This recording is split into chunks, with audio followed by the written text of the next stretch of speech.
Namaste. So we take up today a prayer of the Mother, which is powerful and beautiful in its simplicity. So it's a prayer dated January 10th, 1914. There is a place where Mother says there is a great beauty in simplicity. So while we appreciate those wonderful prayers which are in such beautiful rhythm and meter, but maybe that's okay. That's, I'm sure the divine appreciates that, but probably he appreciates a lot more the spontaneous, sincere upsurging of a child's heart, which prays just as, as if he's praying to his own parent with the simplicity and sincerity and candidness. So we see this quality in this prayer, the candid simplicity of a child. And she's teaching us how to pray by showing us that by when we read through the prayer, that she doesn't know how to pray. So that's the beauty of this prayer, that she is showing us how to pray, and we'll see this divine humility in the Mother, a lot of qualities that come together in this one prayer. And later on, Shrivinda also says that prayer often is considered as a thing mechanical. So we have all the standard prayers, and we are asked to do them. If you do this prayer so many times, it will bring that result. You'll do that prayer so many times. Even with now, Mother and Shrivinda's words, we sometimes have a tendency to do it. But we have a story in Indian thought about the Gajgraha story. I don't know whether it reminds me later on of a line in Savitri, the prayer of the dumb four-footed things, the dumb prayer of the atom, the dumb prayer of the animal world. All nature dumbly calls to her alone. So what is this dumb prayer? This example is given in the Vishnu Puran. So there is this elephant, and elephant is suddenly seized by the graha. There are many symbolic aspects of this story, but I'm just saying elephant represents a highly developed consciousness. Elephant comes very close to human, like it's not just the apes, elephants, horses, they come very close to human consciousness. So even a consciousness which is very evolved can come stealthily under the effect of the gra. Gra is that crocodile. So the crocodile grips the elephant. And then there's a whole bhajan based on this. समुद्र में जब गजग्राह ने की थी लड़ाई, so he tries. Now both are strong. So he tries, but crocodile is a crocodile, and he has stepped into the water. So he could do nothing. And the crocodile is pulling the elephant deep inside, and elephant cries to the Lord. How does he cry? There is no prayer he knows. Trumpets to the Lord. And the Lord comes, as the story goes, that he comes from Vaikuntha, and with his chakra he slays the crocodile and releases the elephant. Now elephant doesn't know how to pray. It doesn't even know that there is a God who exists. So many times our philosophical conceptions, our ideas, thoughts, all these come in the way of a simple spontaneity of the child. And the Mother says that who are the beings who will respond first to the supramental consciousness? So she says there are three approaches to the supramental life. One is the psychic approach, which is spontaneous. The other is the occult approach, where you have all the gods and goddesses. And the third is a high intellectual approach. But then she says these simple beings like children, animals, plants, she says that will respond first to the supramental life. So what about intellectuals? She says, but those who have worked upon themselves, the intellectuals, the philosophers, that will be the last. They are, in fact, she uses the word, they are difficult people. Because, it's like the moment light enters, they just can't surrender. One of the biggest difficulty of, nothing wrong with intellect, because he says, but if you pass beyond it to the luminous faith, then the results are much better. So that's why mankind had to enter into this phase. But otherwise, the response of a simple, candid heart is a much straight response. An intellectual will, before praying, ask question, okay, how to pray, what time to pray, which prayer is better, and then, okay, I have prayed, are you sure that Mother has listened, will she respond? But Children don't have these questions. Before I start, one anecdote I remember from a school in Odisha. Sure Bindo Kshetram. What is that? Dalichoda. So, small children, 8th standard. So, one of the girl asked me, Sir, what language does mother speak? So, mother understand. What language mother understand? So, I asked them that, you people tell me. So, another girl picks up the hand, says, Odia. I said, how do you say Odia? Every time I pray in Odia, mother answers. I said, that's the beauty. Mother understands all language. Mother herself has said that it's not the language. Even there is an example of Amrita. She is going with Amrita, and suddenly one old lady, little mad, clasped her feet and started, speaking in Tamil. And mother listens, says yes, yes, and everything. And the lady is very satisfied and she goes away. So Amrita asks, Mother, I didn't know you know Tamil also. She said, I don't have to know Tamil to understand her. So she would respond to the state of consciousness. That's why she would say, if you have to ask me something, ask with clarity in the head. Don't be very confused. Now head means in the sense that it should be clear what you are. Be like a candid child. So what happens is we want to ask something very personal. Then the mind will say, no, it is not good to ask this. Now you see, all the conceptions start coming in. Then the conception is, no, I must say only let thy will be done. Whereas inside it is going on that, Mother, I have said let thy will be done, but basically, you know what? Let my will be done. So she says, you ask what you want to ask. Be clear. Sometimes the divine will grant you that so that you go through it and understand. Or maybe he'll take you through that but save you from all the, adverse reactions which would have been much more drastic. So this simplicity of the prayer we find in this lovely prayer of January 10th. And January 10th, 1914, my aspiration rises towards thee, always the same in its form, infantile and almost commonplace in its simplicity. What is she asking? This is nothing much. I don't know. People ask for, the ultimate mystery, truth. Nothing I am asking. It's so infantile, like an infant in its simplicity. But my call is more and more ardent. So what is really the divine marks is that earth, that ardent, that deep. It should arise from the depths with a kind of intensity that climbs to the Lord. It's not like a parroting of words. And behind the maladroit words, there is all the fervour of my concentrated will. So she's teaching us one line. Look, you people are too much into words, but it's that state within, that state of simplicity, that state of humility, that state of, fervent ardor and intensity. That's what matters. Concentrated will. So what is she asking? Very simply, and I implore thee, O Lord, in spite of the naivete of this expression, which so lacks all intellectuality, I implore thee for more light, more purity, more true sincerity and love. So very simply she is asking for more purity, more sincerity, more love and more light. And that for all, for the multitude which constitutes what I call my being, and for the multitude which constitutes the universal being. All the time in Mother's prayers we see this wonderful wideness where she is praying for everyone. At one of the places in the ship she prays that I pray for all the, when everybody has gone off to sleep. Or some are probably, whatever, playing cards and all this. Mother is praying. So she says, I prayed for the inhabitants of the sea. And then for all those who are on board the ship. Then all those who are connected with each of these people. And through them, through the interconnectedness for all the creatures of the world. Because everybody is connected with everyone else. So she says, I prayed for all of them to grant more peace. It's so simple, peace, light. Some people want joy, but service, love. These are the things which ultimately are of value.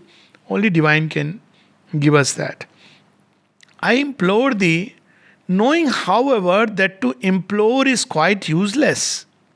since it is we alone, in our ignorance and ill will, who can be an obstacle to thy glorious and total manifestation. She says, what are we asking? The divine is already wanting to give us. So, what stops us from receiving it? We ourselves, with our ill will, doubts, depressions, despair, complaining attitude, lack of faith. We are the ones who stand in the way. Divine is not waiting. Okay, have you asked me? It's not like a mechanical slot. What are you asking? Okay, give you that. If you have not asked, okay, you are out. No, He is pouring the heart out to everyone without even thinking whether the person deserves or not. But our receptivity, that is where the problem lies. That's why in Sri Aurobindo's later letters he speaks about openness and receptivity. And that's the whole yoga. Why you should remove doubts? Because it will close you. Why you should have the urge to give yourself? Because it will open you and make you receptive. Patience, faith, all these are ways and means to just become receptive and open to what the divine anyways is going to pour upon us. But something infantile in me finds its support in this mental attitude. I implore thee that the peace of thy reign may spread upon earth. She says, I get a joy in asking. That's why later on she was asked that why does the divine want us to aspire? Does it make a difference? Because ultimately he has decided. So how does aspiration help? So she says two things at two different places. One is she says aspiration itself opens to what you are aspiring means it has already been decided for you. So she goes on to say, when somebody asks that if I have the faith that I will be cured, does it mean that it has already been granted by the grace? And the mother says you can put it this way. You can put it this way. So if there is an aspiration, means first he is the one who has planted the aspiration. So why does he play this game? So mother says the second part, she says, to add to the joy when you are receiving it. See, when we don't ask for something and it is given to us, very often we don't have that joy. We have never felt the need. So when there is a felt need in the being, and then when we receive it, there is a delight. So ultimately he wants that delight, no mutual delight. He'll anyways give us. But we'll throw it away. So that's why she is saying, there is something in my mind which likes it this way, that I implore thee. But I know it is useless because you have already given all the glories you are ready to give, and it is we who, because of our ill will, stand in the way. You are ready to pour, in fact, you are pouring. Yet something in me gets a joy in this. Then she addresses him as, O inaccessible summit which we scale incessantly without ever attaining to thee. It's, of course, you cannot say that you have, as Sri Aurobindo says, that I have possessed God, because He is infinite. So the finite can never possess God. It can become one with infinity. That's the only possibility for it. The moment one says, I have, even when you say you have found God, now He is everywhere. So what is meant by finding? So basically He is infinite. You can't possess infinite. You can be possessed by the infinite, or you can become one with the infinite. That's why they have in the Gita Brahma Bhut, somebody who is filled with the Lord. Sole reality of our being, which we believe we have discovered, only to find that thou escapest us at once. So beautiful.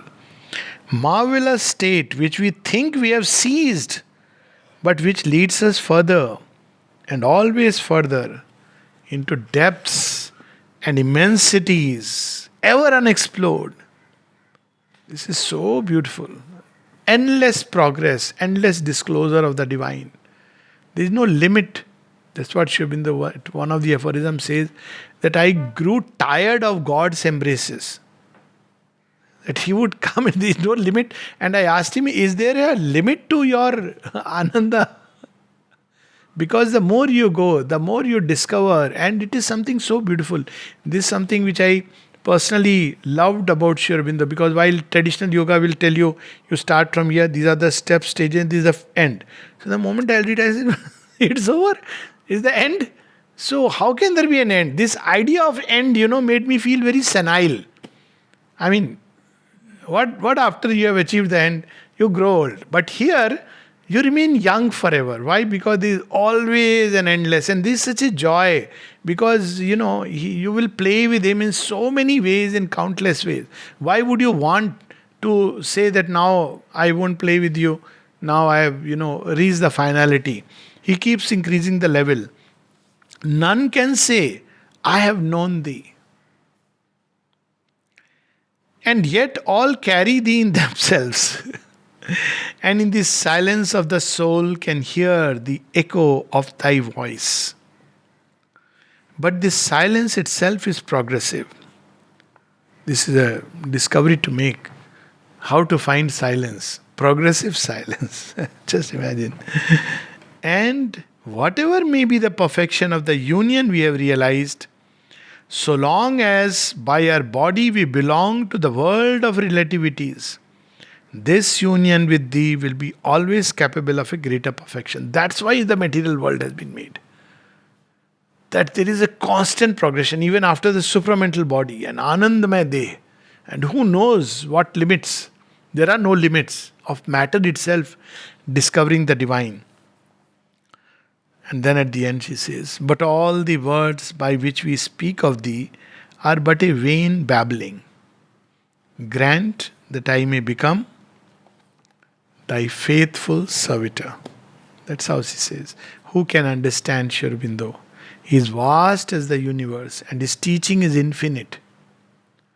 We can come a little closer to him only by loving him and by serving him in his work of the terrestrial transformation. These are the two ways. Everywhere he says, love and service. That way you will come little nearer. But to say that I understand Sri Aurobindo is so none can understand. Nobody can claim. There's something very beautiful about this. So many ways that he will disclose, and he'll disclose himself in one way in one person, another way in another person. Both are the same divine, but the disclosure is different. January 10th, 1914. This disclosure reminds me of the story of one Pandit. So he would tell everybody that, if you do this, then this happens, etc., etc. About your relation with God. Then once he gave a mantra. With this mantra, everything you can happen. And you say all weather, all possibility mantra. So mantra is Krishna mantra. Same like Om Namo Bhagavate Vasudevaya. So one day, they used to come to listen. So one day there is heavy rain, floods. So he knows today class ka chutti hai, no digital world. So he's sitting and having a nice breakfast. And suddenly all the students arrive. So he says, how did you people arrive? By the mantra. So what happened with the mantra is nothing. You told us you take this mantra, you can do anything. We just walked on the water. Now this is a story, is a way of saying. But it shows the simplicity of a faith which can achieve things. It's not that you will physically walk on the water. It could, but there could be things which would happen which will make sure that you reach. Simply because you have prayed and you believe that this prayer will be fulfilled. But otherwise, there'll be so many doubts. And we all experience these things in so many ways. When there was a cyclone here, I think few years back, and I was in Odisha and I had to take a flight that day, and everybody would say, no, this is a terrible cyclone. So my urge was, no, I want to be there because, if this is a cyclone, they would need for the work. So it was very simple logic that, there would be water in every place and it would be nice if I could reach. So last minute, the flight which was to be cancelled took off. Now the taxi fellow all said, I am not coming, nobody is ready to come. So again, it took a double cost taxi. One person agreed that he'll take. And eventually through all the trees all around and all the challenges, you reach into a Pondicherry which is completely in the dark. I was told on the way that please pick up some milk and food because there's no light, nothing. But the beauty of that experience was that I realized that through all this, there is such a joy. Even the aircraft was shuddered. I think I spoke about it because, of the the kind of weather. It was really bad, cyclonic weather. But the joy of that experience, then I realized that why dangers and difficulties are sometimes created. You would miss that joy. It was a unique joy of reaching in cyclone and going through that whole process, finding a taxi last minute, the flight suddenly agreeing to take, last minute you are delaying, cancel, and suddenly it takes off. And then on the way you pick up, it's one of the best experiences that I had. So this is how the divine plays with us. But if we are all the time worried, afraid, wanting a comfort zone, he will disclose in different ways. So, but if we have the simplicity and the faith of a child, that should be there. So she says, my aspiration rises towards thee, always the same in its form, infantile and almost commonplace in its simplicity. But my call is more and more ardent, and behind the maladroit words, there is all the fervour of my concentrated will. And I implore thee, O Lord, in spite of the naïveté of this expression, which so lacks all intellectuality. I implore thee for more light, more purity, more true sincerity and love. See, this yoga is so simple. Sometimes I don't know why people feel that the yoga is so difficult. If you read through Mother's prayer, this is how she has done. Just growing in sincerity with this aspiration and prayer. What does Sri Aurobindo ask of us? Simple. Aspiration, rejection, surrender. And that too, rejection, Mother changed into offering. Because she knows people can't. That's all that is required. If you read one of her earlier writings, she says ki yoga is done through offering. Yoga means union with the divine. It is effectuated through offering. Can there be yoga more simply? She's not even asking us to sit and meditate. All that she's saying, come do work, keep offering this to me, and remember me. Pray, aspire, surrender, I'll take care. That's all. How simple can yoga be? So people don't easily believe in such simplicity. So they again will ask you after, Acha, how do we start? So at the end of the day, karna kya hai? What am I supposed to do? I said, okay. Yeah, when I understand, I'll tell you. अभी तक तो यही जाना है कि mother does. So now when you understand that what I am supposed to do, so you have to have that I. What will I do? When you have seen throughout that she is doing, so now this question, what I am supposed to do, of course you can always explain that there is effort and all that involved. But even that you discover, grace is making you do. She makes us do even the effort. So this is how she says, more purity, more true sincerity and love. And that for all, for the multitude which constitutes what I call my being, and for the multitude which constitutes the universal being. I implore thee, knowing, however, that to implore is quite useless, since it is we alone, in our ignorance and ill will, who can be an obstacle to thy glorious and total manifestation. So, he is the doer. He is pouring everything. So we are only the, not sadhaks, badhaks. Remove the ba with sa. It's just one letter difference. What is yoga? Replacing ba with sa. So ba, if you remove, if it is there, it is badhak. If you let it remove the ba, we become sadhak. Like somebody said very beautifully, what is love? He says, we say, I love you. Remove the I and you, then love remains.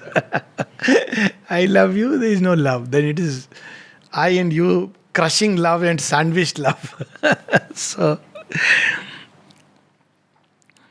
knowing, however, that to implore thee is quite useless, since it is we alone in our ignorance and ill will. She is using the word ill will. So ill will is very often takes various forms. Even, as she says, there is an ignorant goodwill that acts like ill will. At one place she says the impatience and hurry acts like a bad will. When we want to achieve soon, we take home the corporate way of life, or children, I have to achieve the divine. Then people compare notes. How far have you gone? So somebody will say, I've gone up to Balasore. So you say, where are you? I am still in Delhi. So, you know, but I am coming from Russia. I have come to Delhi. So you are going by that small train. Suddenly from Delhi you will take a flight and reach Chennai. So yoga is like that. I mean, I remember this example, taking a flight from our Air Force flight. See, everything teaches us for coming to Pondicherry. So I had a free flight. I mean, Air Force flight, when it is going, so okay, come in. So we took off. Now I've all planned that tonight I had a Tamil Nadu Express train at 10:30. So I was calculating. Now 5 o'clock we are taking off. So most likely we'll land in Chennai by 8:30. And it'll be so wonderful that by the time this train has gone up to Gwalior or someplace, I would be already in Pondicherry. So I'm very happy at this prospect. So, but pilots, they stopped in Agra. So, kya ho gaya? Nahi, today we want to just stay over. So, what can you do? Fuel nahi. So, whole night I'm staying in mess and calculating what train kahan hoga. Next day, I remember this is the experience. Next day morning, 9 o'clock we took off. So on the way, I kept telling them, just show me where that Tamil Nadu Express is. So they say, okay, Baba, we'll show you, Air Force, our friends all. So then we actually crossed the Tamil Nadu Express around Nagpur. They said, see, that's where your train is going. I said, oh, thank God, I'm ahead. So it's like that. You don't know. Then it struck me as a, beautiful thing that, that's how yoga is. We don't know. Everybody is going through a different route and it has its own joy. This has its own joy, that has its own joy, each has its own challenges. There are no comparisons. So this is how it is. I implore thee that the peace of thy reign may spread upon earth. O inaccessible summit, which we scale incessantly without ever attaining to thee. Sole reality of a being, which we believe we have discovered, only to find that thou escapest us at once. Marvelous state, which we think we have seized, but which leads us farther and always further into depths and immensities ever unexplored. That's why two games which as children we learned to play. I don't know now. Now everything is all this game. But as children, there were two games which, at least I'm talking about the Indian context, people learned. One was Chupan Chupai, the other was Pakadam Pakdi. So, it's like Chupan Chupai is hide and seek. And other one is to catch, to run and... So, okay, what is it called? Tag. So now, these two games are originally divine plays with us. You try to touch, he will come near, then again he will disappear. So, he is going further and further and further. After some time, you start enjoying the chase. So then again, he will come. Suddenly you feel you have touched. And then it is like, again, something else. And of course, hide and seek. So originally, he is the author of this game. All games, Ludo, he is the author. Saap Sidi, everything, he is the author. Carrom board. Because you discover you can't put like this. I said, this is funny game. I realized that yoga is like that, no? You can't make it like as easy as taking a back shot. So, none can say, I have known thee. And yet all carry thee in themselves. Such a beautiful, marvelous assurance. Where is God within us? First temple. Where is God in the dust? Where is he in the stars? Everywhere he is there. So what is the worry? Just imagine, just living with this idea that all carry thee in themselves can be so liberating and empowering. People talk about empowerment. This empowerment. If anything comes near, however dangerous and dark, Lord, you're there, no? Yes, my child. Okay, fine. No problem. Life can be beautiful. And in the silence of the soul can hear the echo of thy voice. Not only is there as its, static presence, he communicates to us. But we have learnt all the languages except this one. So, but this silence itself is progressive, and whatever may be the perfection of the union we have realized, so long as by our body we belong to the world of relativities, this union with thee will be always capable of a greater perfection. So relativity is because in matter all the forces come and have their say.